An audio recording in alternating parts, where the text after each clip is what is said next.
A imprensa chocada com a atuação incrível do Palmeiras contra o Porto. O Verdão não teve medo nenhum de time europeu e foi para cima dos portugueses. Quase conseguiu vencer os portugueses. Na verdade, poderia ter goleado, hein? Se as bolas tivessem entrado aqui. Faltou um pouco de sorte, de capricho, de arbitragem também um pouco mais isenta para realmente fazer o gol. E o juiz foi igual, me lembrou essa arbitragem. Sabe o que me lembrou essa arbitragem? Especialmente no final. Foi pior que Palmeiras e Boca. Mas os acréscimos me lembrou Palmeiras e Boca no Allianz Parque. Pô, uma cera desgraçada dos Boca Junienses lá, vamos dizer assim, né? E aí o juiz me dá 4 minutos de acréscimo na semifinal do Libertadores. Uma cera ferrada. Os caras caíam no chão ali, não acontecia nada. O nego caindo sozinho, segurava 1, 2 minutos lá. E no final o juiz dá 4 minutinhos de acréscimo. Será que ele queria favorecer o time do Boca Juniors? Ainda mais com o histórico negativo do Palmeiras e do Abel em pênaltis? Ou não? Não deu outra. Boca passou nos pênaltis. Perdeu para o Fluminense. Será que se o Palmeiras e o Abel passa naquela brincadeira, será que perderia para o Fluminense? Poderia perder. Por que não? O Fluminense é um dos times que mais enche o saco do Abel. Com certeza poderia. Bom, a imprensa está em choque. O Palmeiras mostrou hoje que times brasileiros podem sim encarar, competir e até vencer equipes que não são da primeira prateleira do futebol europeu e que disputam a Liga dos Campeões sem tanto protagonismo. Palmeiras 0, Porto também 0, mas quem criou as melhores oportunidades foi o Palmeiras. Eu lembro agora aqui pelo menos de 3. Teve aquela do Estevão logo no começo do jogo, na saída de bola do time do Porto, saiu mal o Porto e o Estevão teve a chance, se tivesse um pouquinho mais de frieza, poderia ter feito o gol. E aí no fim do primeiro tempo, aquela loucura, né? O Palmeiras teve 3 grandes oportunidades num lance só, acabou desperdiçando. O Vitor Roque serviu o Estevão. O Richard Rios ficou maluco com o Estevão porque ele vinha em melhor condição para finalizar. O Estevão finaliza na frente dele. O Maurício pega o rebote, o goleiro defende, depois sobra nos pés do Richard Rios e o defensor do Porto tira em cima da linha. No segundo tempo teve aquele bolão do Richard Rios para o Estevão, que ele vai no mano, finaliza e acaba resvalando no zagueiro. Aquela bola tinha ali a possibilidade de ser gol, né, de resultar em gol para o Palmeiras. E aquela cabeçada no Murilo, né? O Murilo no jogo aéreo, a bola bate na trave. Eu lembro dessas oportunidades, dessas chances que o Palmeiras teve diante do Porto, que parecia satisfeito no segundo tempo com 0-0 com o empate. E o Palmeiras colocando, né, o time europeu contra as cordas ali nos minutos finais e buscando o gol da vitória. Então, o Palmeiras mostrou que times brasileiros podem sim competir com equipes que disputam a Liga dos Campeões sem tanto protagonismo. O que você achou da estreia do Palmeiras, hein, na Copa do Mundo de Clubes da FIFA? Quero saber a sua opinião aqui nos comentários e siga @Jovem Pan Esportes para mais informações e análises do Palestra, que volta a campo na quinta-feira, 1h, para enfrentar o Al Ahly do Egito. Tamo junto!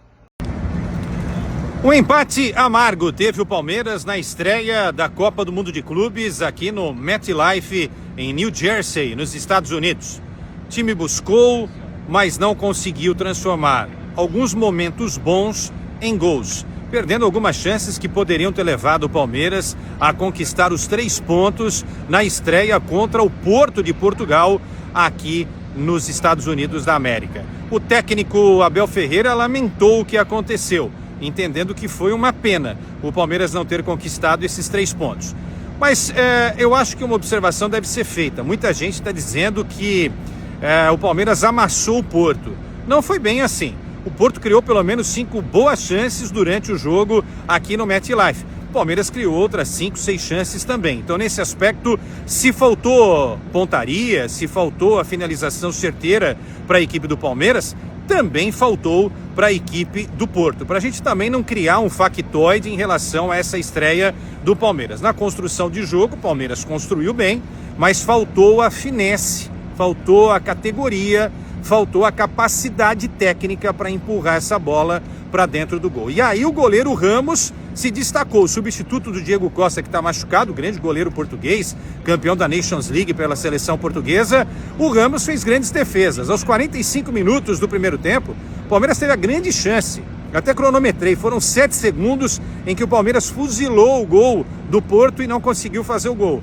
Primeiro com o Estevão, aí o goleirão Ramos fez a defesa, na sobra a tentativa do Maurício, e aí novamente o Ramos fez a defesa, e na sobra o Rios, colombiano Rios, também tentou e a bola explodiu nas pernas dos jogadores do Porto. Um jogo de muita vitalidade, de muita marcação, de 32 faltas, de muito estudo. O Martim Anselmi, que conhece bem o futebol brasileiro, já havia feito estragos contra o Flamengo na final da Recopa Sul-Americana, ganhando no Maracanã, vencendo a Sul-Americana contra o São Paulo lá em Córdoba. Estudou muito bem esse time do Palmeiras, travou o meio-campo, impediu que o Palmeiras criasse mais do que criou nesta noite aqui nos Estados Unidos. E aí, no final das contas, do outro lado, o Porto também pode ter reclamado de ter desperdiçado essa chance de ter conquistado os 3 pontos contra a equipe do Palmeiras. Está tudo empatado nesse grupo. Inter Miami e Al Ahly empataram por 0-0, mesmo resultado de Porto e Palmeiras aqui no MetLife. E agora, na próxima rodada, o Palmeiras vai enfrentar aqui no MetLife o time do Egito, enquanto o Inter Miami enfrenta o Porto. O Palmeiras agora vai ter que fazer tudo certinho para se classificar e chegar às oitavas de final. E as oitavas de final é bom nem destacar agora, né? Porque é o grupo do Paris Saint-Germain, do Botafogo, do Atlético de Madrid. Paris Saint-Germain, inclusive, que goleou na estreia o time madrilenho pelo placar de 4-0. Aí, quando chegar às oitavas de final, a parada será outra. E não vamos deixar de lembrar, não é? O Porto é o 3º time do Campeonato Português, terminou em 3º no Campeonato Português. E hoje encarou o Palmeiras, que é o líder da Libertadores e o 4º colocado no Campeonato Brasileiro. E um time que, ao lado do Flamengo, tem sido os 2 grandes times do futebol nacional. Então, para uma reflexão nossa, não é? Acho que a Liga Portuguesa e a Liga Brasileira estão ali, hein? Muita gente fala que uma é melhor, a outra não, está inferior, mas pelo menos no jogo Palmeiras e Porto ficou ali bem parecido, né? Vocês não acham? Uma reflexão para vocês aí. $500 milhão investido na primeira janela do ano em 7 contratações que chegaram à academia de futebol. Dá para responsabilizar hoje o Vitor Roque. Achei que o Vitor Roque fez um bom jogo, fazendo pivô, sim, tentando ganhar, e ganhou muitos duelos físicos ali contra os zagueiros do Porto. Não teve uma chance clara o Vitor Roque. Na melhor oportunidade que ele teve, ele serviu o Estevão nesse lance aí que a gente está destacando, que a bola ficou viva, um bate-rebate. O Palmeiras teve 3 grandes chances e não aproveitou. A falta de eficácia, que o Abel Ferreira tanto repete, esse discurso da falta de eficácia, hoje pode ser utilizado para esse Palmeiras de novo, Piperno? De novo, sim, com toda certeza, Pedrinho. Vejam só, o Vitor Roque, ele não fez um jogo brilhante, né? Eu até reclamei que ele demorou um pouco para entrar no jogo, né? Ele pegava pouco na bola na parte inicial dessa partida. Só que depois, de fato, ele melhorou. Ele fez um bom trabalho de pivô. Teve até uma jogada que a gente chamou a atenção aqui na transmissão, no comecinho do segundo tempo. Ele faz um lance de explosão física em que ele corre mais de 50 metros com a bola, do campo do Palmeiras até a linha de fundo do Porto, onde ele, inclusive, ele cavou uma falta. Agora, o problema todo, a gente, às vezes, como o time não tem feito gols nesses jogos decisivos, é evidente que o centroavante é mais cobrado, mas veja, o Palmeiras teve jogadores abaixo. O Palmeiras teve, de novo, um Estevão, que dá, assim, a impressão que quer desencantar num grande jogo, fica afobado, ansioso, erra jogadas fáceis. Isso aconteceu mais uma vez. O Felipe Anderson tem sido o Felipe Anderson, enfim, um jogador de quem o palmeirense tem esperado muito pouco e ele pouco entrega. O Maurício hoje também errou demais e o Palmeiras melhorou no segundo tempo depois da saída de 3 jogadores de frente, e o Vitor Roque foi a 4ª substituição, né? Mas por isso tudo ficou a sensação de que mais uma vez um resultado melhor acabou escapando. O Felipe Anderson, pelo que jogou hoje, não merece ser titular contra o Al Ahly e contra o Inter Miami, pelo que jogou hoje. Esse sim é uma decepção. O Felipe Anderson chegou com muita expectativa. Na época que chegou, teve até gente que pediu em seleção brasileira, que podia almejar a seleção brasileira. Tá muito longe disso, Felipe Anderson, hein? Poderia jogar muito mais. Já faz quase um ano que ele está por aqui, é um jogador caro, um jogador que veio com status, até porque ainda tinha mercado na Europa. Naquele momento a Juventus, inclusive, gostaria de contar com ele, mas a verdade é que desde então você conta nos dedos de uma única mão os bons jogos que ele fez pelo Palmeiras. Eu só não vou jogar o Abel Ferreira porque eu não sei como é que está a condição física do Paulinho.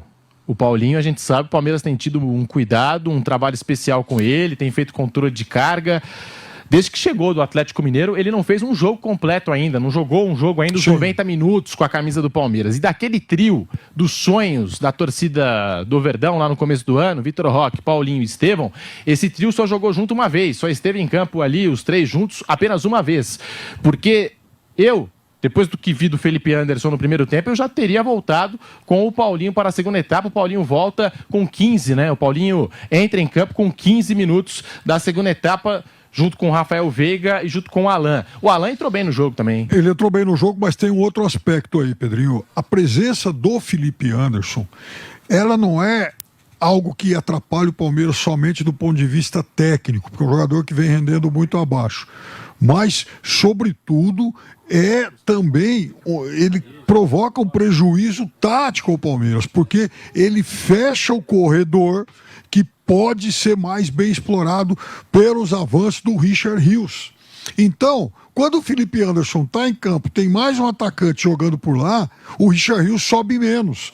O Richard Rios subindo menos, o Palmeiras perde qualidade nessa chegada. A partir do momento em que ocorreram as 3 alterações, o Richard Rios passou a ocupar melhor aquele corredor, fez até jogada de linha de fundo, ele fez tabelas aí com os outros atacantes e ele saindo pelo lado. Então é um Palmeiras que ganha qualidade nessa chegada dos homens de meio campo. Então o Abel deveria avaliar bem isso, né? Até que ponto vale a pena continuar mantendo o Felipe Anderson no time. Palmeiras. No primeiro jogo entre um time brasileiro e um time europeu nesse Mundial de Clubes, quem merecia vencer era o time brasileiro. O Palmeiras foi melhor do que o Porto, criou mais do que o Porto, mas parou nos seus erros de finalização e na excelente partida do goleiro Cláudio Ramos. A gente se acostumou a imaginar esses duelos entre brasileiros e europeus, mas o que a gente viu em New Jersey foi um encontro entre uma equipe da segunda prateleira, do segundo escalão do velho continente, contra o mais competitivo dos times brasileiros. E teve jogo, teve muito jogo, e o Palmeiras teve uma atuação digna no MetLife Stadium. Durante 60, 65 minutos, o Porto também esteve bem, também esteve forte, criou as suas chances, embora o Palmeiras fosse um pouco melhor. Mas aí nos últimos 20 minutos pesou o fato de o Palmeiras estar no meio da temporada e o Porto ter terminado a temporada. Faltou perna para o time europeu e o Palmeiras foi melhor, e foi nesse instante em que o Palmeiras dominou a equipe adversária. Gustavo Gomes muito bem, Richard Rios muito bem, Palmeiras com muita competitividade, com muita intensidade. Vitor Roque pecou em tomada de decisão, Paulinho não entrou tão bem quanto se esperava, mas no geral, uma atuação firme do Palmeiras que merecia vitória e um bom sinal para os próximos 2 jogos desse grupo, contra o Al-Ahly e contra o Inter Miami. Boa noite, Pedrinho, mais uma vez. Veja, o futebol jogado não decepcionou. Palmeiras, durante a maior parte do tempo, pressionou, a não ser num determinado momento do primeiro tempo, entre os 15, 30, 35 do primeiro tempo, quando o Porto equilibrou o jogo e até teve algumas oportunidades. Naquele momento, naquele período do jogo, o Porto foi levemente superior, mas em relação ao resto, o Palmeiras teve mais posse de bola, o Palmeiras criou mais, o Palmeiras teve as melhores oportunidades, o Palmeiras chutou bola na trave, o Palmeiras perdeu o gol da pequena área, principalmente naquela sequência lá das 3 oportunidades em 15 segundos, né, daquele tiroteio contra o gol do Porto. Teve a cabeçada na trave, né, no lance do Murilo. Mas da mesma forma que o Palmeiras criou mais, de novo, o Palmeiras foi um time que desperdiçou oportunidades. Esse último lance, inclusive, em que o Veiga bateu muito mal para fora, a gente está falando de um lance em que a bola sobra para ele dentro da área, com espaço, o corpo equilibrado, e ele bateu de pé direito, claro que não é o melhor, mas bateu muito longe, pegou muito mal na bola. Então, mostra claramente que esse foi um empate com sabor de derrota. O Palmeiras poderia ter vencido esse jogo.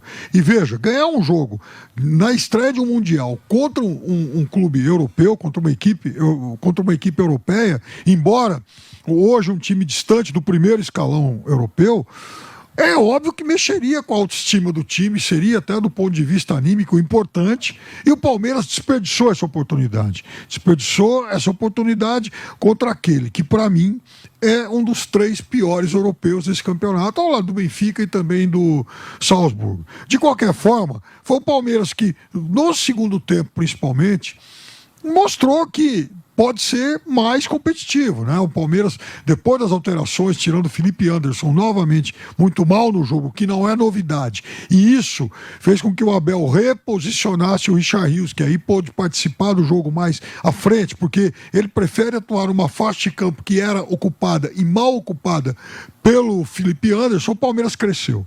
Agora, é preciso, veja, num campeonato como esse, tiro curto, não dá para desperdiçar oportunidades como aconteceu hoje. Então o Palmeiras, eu diria, Pedro jogou fora a chance de vencer esse jogo e começa então com um empate com sabor de derrota.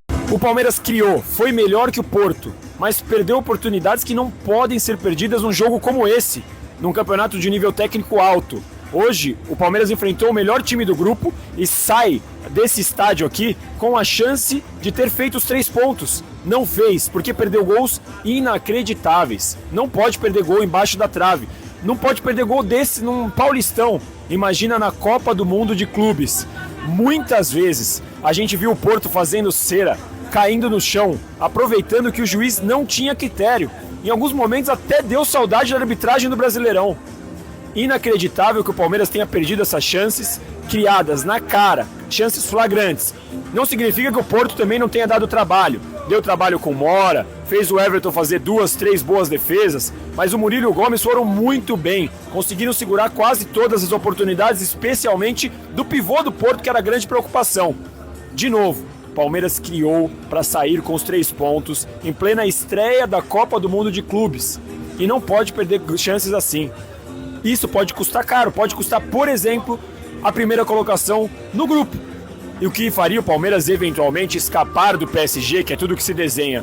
E isso pode custar caro num campeonato como esse. O Palmeiras tem tudo para ganhar do Al-Ahly, tudo para ganhar do Inter Miami, mas essa partida tem que servir de lição para não desperdiçar tantas chances. Em alguns momentos, olhando o jogo, parecia que o Porto era o sul-americano e o Palmeiras era o europeu.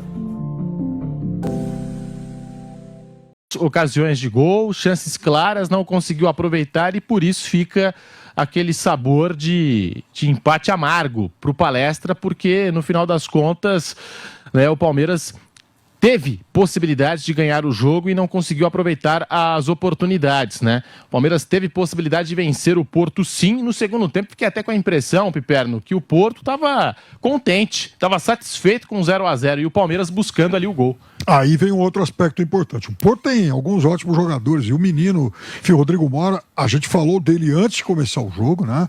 É um garoto extremamente talentoso, revelação do futebol português e tal, né?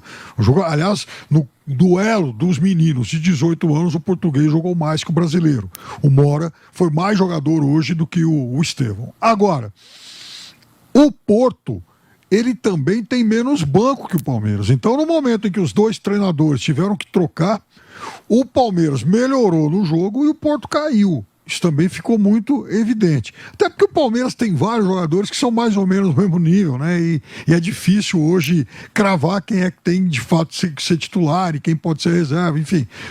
Então, o Palmeiras perde menos no momento de trocar. O Porto não. O Porto teve uma queda de rendimento nessa parte do jogo e isso também ajuda a justificar, enfim, nos fazer entender por que o Palmeiras, nessa parte final, pressionou bem mais que o time português, ficou até próximo de fazer o gol. E o nível de enfrentamento, que é um debate que a gente já fez aqui na Jovem Pan, eu já participei muitas vezes, o Piperno também, que era aquele debate. Se o Palmeiras disputasse o campeonato português, em qual colocação terminaria? O Palmeiras seria campeão do campeonato português, o Porto seria campeão brasileiro, Benfica. Porque o Porto é um adversário que merece respeito. Já se sabia antes da bola rolar que não seria um adversário fácil para o Palmeiras, mas não é um time europeu da primeira prateleira, né, do futebol europeu. E aí a gente estava aqui antes da bola rolar, na expectativa e curioso para saber o nível de enfrentamento do Palmeiras, que é uma equipe que tem muita força no futebol aqui da América do Sul. Para mim, ao lado do Flamengo, os dois grandes elencos da América do Sul, Palmeiras e Flamengo, os times mais vitoriosos da década aqui do futebol sul-americano. Como é que o Palmeiras ia se portar diante do Porto, que não é um time da primeira prateleira lá de fora? E o Palmeiras se portou muito bem. O Palmeiras mostrou que dá para competir, dá para vencer esses times que não são da primeira prateleira do futebol europeu, Piperno.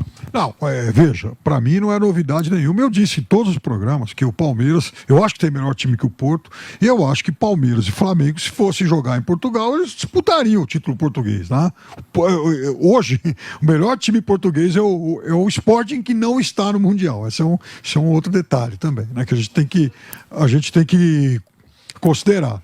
Mas, enfim, de qualquer forma, com os times de Portugal, dá para brigar sim. Agora, veja, o Porto é um time hoje...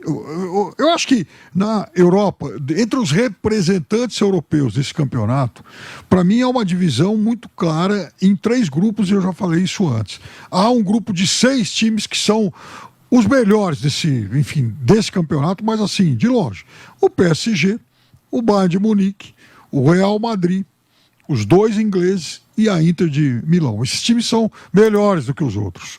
Aí tem um segundo escalão, com a Juventus de Turim, o Borussia Dortmund e o Atlético de Madrid. Eu acho que esses 3 também são superiores aos brasileiros. E Porto, Benfica e o Salzburg, esses são times que, enfim, convenhamos, dá para ganhar, ou pelo menos jogos muito duros, equilibrados, enfim. E hoje o Palmeiras mostrou isso. O Palmeiras é evidente que não é pior que o Porto.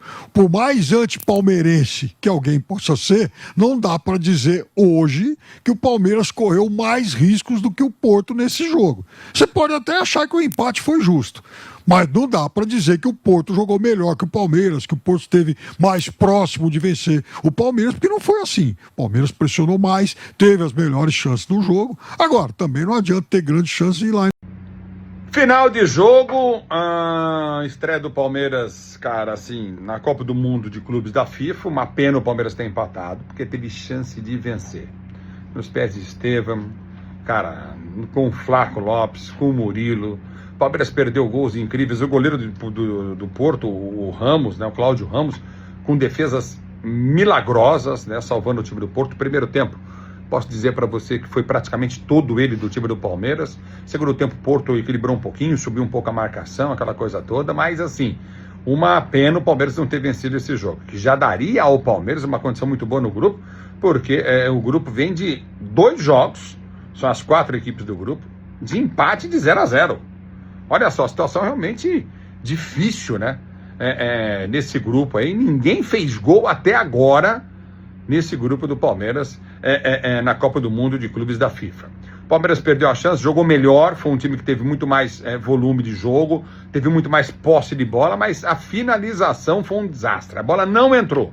Hoje a bola chegou e falou assim: hoje não vou entrar, e acabou. Pode tentar tudo quanto é jeito. De cabeça, de perna esquerda, perna direita, o Palmeiras tentou de tudo e a bola realmente não entrou. Jogou um bom futebol, melhor mesmo que o Porto. Eu repito, no segundo tempo o Porto equilibrou um pouquinho, mas uma pena o Palmeiras não ter conseguindo essa vitória. Criou muita chance. Estevam eleito o melhor em campo porque jogou demais, foi um jogador que foi para cima.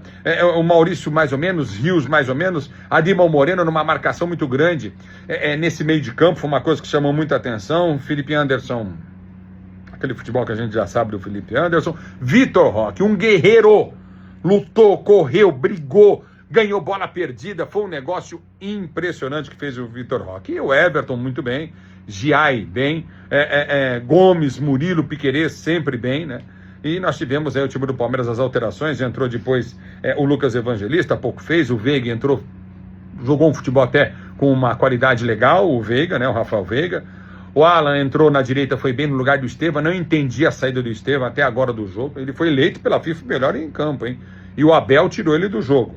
E aí nós tivemos também o Paulinho entrando. O Paulinho entra, dá um outro ritmo pro time do Palmeiras. É um jogador de muita qualidade. E o Flaco Lopes entrou para a bola aérea. O Palmeiras começou a meter essa bola aérea. O Flaco tentou de todo jeito. Uma hora um cruzamento do Piquerez. Ele entra de frente na pequena área, assim, cabeceou, a bola foi para fora.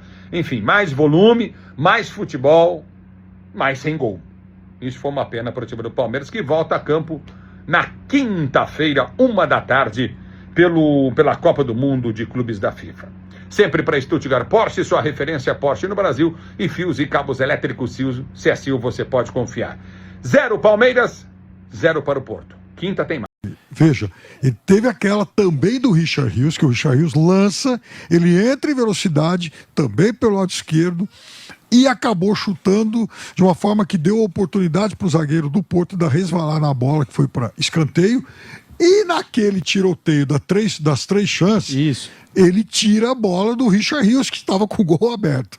Então teve o Estevão no erro de saída de bola do Porto, você lembrou dessa daí, no bolão do Richard Rios, e o zagueiro do Porto tira a bola, resvala por ali, desvia, e a bola acaba indo para fora. E teve, para mim, acho que assim, absurdo, né? Os atacantes do Palmeiras ali, o pessoal do meio para frente, eu acho que vai lamentar, está lamentando e vai continuar lamentando por algum tempo essas 3 oportunidades que o Palmeiras desperdiçou de uma vez só. A bola ficou viva ali na área, o Vitor Roque serviu o Estevão, e como você apontou muito bem na transmissão aqui do Nilson César, eu estava dando uma olhada de novo, Piperno, de fato, o Richard Rios vem de trás e vem melhor posicionado para fazer a finalização, e aí o Estevão foi fominha, né, porque ele quis finalizar. O Richard Rios ficou maluco com o Estevão. Ele abre os braços na hora, reclama, pô, é minha. Como se tivesse tirado o gol dele, realmente. E aí o Estevão finaliza, o Cláudio Ramos tira, faz uma baita defesa, o Maurício pega o rebote, Cláudio Ramos, o Richard Rios, que tinha reclamado, né? O Richard Rios ficou maluco com o Estevão.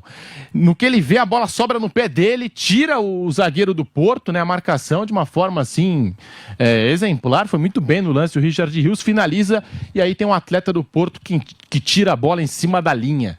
Então, para mim, essas foram as chances claras do Palmeiras. Tem ainda o Murilo, aquela cabeçada que bateu na trave. Então, pelas chances, Piperno, é um empate que sai para você com sabor de derrota para esse Palmeiras? É sim, até porque, Pedro, era a chance de ganhar de um time europeu. Como eu disse antes, um time europeu que está bem longe de ser uma equipe europeia de primeira linha. Mas, do ponto de vista anímico, é importante. É uma vitória que dá status, é uma vitória que deixa o time, né, mais, enfim, emocionalmente muito mais confiante para o campeonato. Então, de novo, ficou aquela sensação de que, puxa, poderia ter sido um pouco melhor. Como, aliás, vem acontecendo ao Palmeiras em alguns confrontos contra times grandes. Então, se a gente pensar em alguns confrontos contra times grandes que o Palmeiras deixou escapar esse ano, a gente sempre vai se lembrar, por exemplo, de oportunidades perdidas, de pênaltis desperdiçados. Hoje, certamente, o que vai ficar na lembrança do torcedor é aquele tiroteio lá das 3 chances, aquela blitz lá com as 3 chances. Então, ou seja, no momento capital, tá faltando alguém para empurrar a bola para o gol. Tá faltando essa grande vitória. E hoje, mais uma vez, ficou a sensação de que, puxa vida, dava para ter sido um pouco melhor. E contratou o... E a questão maior é o seguinte, se você, no caso, ficar em segundo... A questão maior é o outro grupo. Você pegar o PSG. Ou é PSG, ou Atlético de Madrid, ou Botafogo. Botafogo é aquela coisa, clássico nacional, se Quem equilibra. vier do outro grupo, Atlético de Madrid já é complicado. E PSG... Enquanto surgiu o Alviverde, meu amigo, fazendo isso aí, o pessoal fica apavorado. É os antes, fica aí chorando com os controles remotos deles. O controle na mão, o secador na outra, né? Mas não consegue assim mesmo ver o Palmeiras perder. Porque time chato assim do Palmeiras, do Abel, hein? Mesmo quando a coisa não vai bem, o Palmeiras vai até o final tentando ali e tal. O Porto teve suas chances também, o Everton, no grande dia, defendeu ali também, 3 bolas incríveis do Porto, 2 no primeiro tempo, e aquele chute que eles deram no primeiro tempo, basicamente, foi isso, né? Que o Porto teve de chances, essas claras assim, teve 2 no primeiro e 1 no segundo. E a gente teve um bombardeio lá pra cima do goleiro do Porto, que fez milagres também, pelo amor de Deus, né? Fora a bola na trave e tudo mais, né? Jogador tirando dentro do gol, quer dizer... O goleiro teve auxílio ali até do zagueiro ali pra poder sair empatado ali, fora as ceiras também, né? O goleiro demorando ali 3 minutos pra bater um tiro de meta, pelo amor de Deus, hein? Parecia até time sul-americano. Aliás, o treinador é sul-americano, de repente foi até começa a cair cera, vamos fazer cera. Deve ter sido alguma coisa assim, porque o Palmeiras, que é um técnico europeu, você dificilmente vê o Palmeiras fazendo isso. Agora você vai jogar com o time europeu tá fazendo o que o sul-americano faz, pô. A gente vai jogar Libertadores aqui, o time tá tomando sufoco e começa a cair no chão e tal. O goleiro demora 3 minutos pra bater o tiro de meta. A gente viu isso no final do jogo. Falei, que porra é essa? É Libertadores? Vejo você no próximo vídeo. Avante palestra!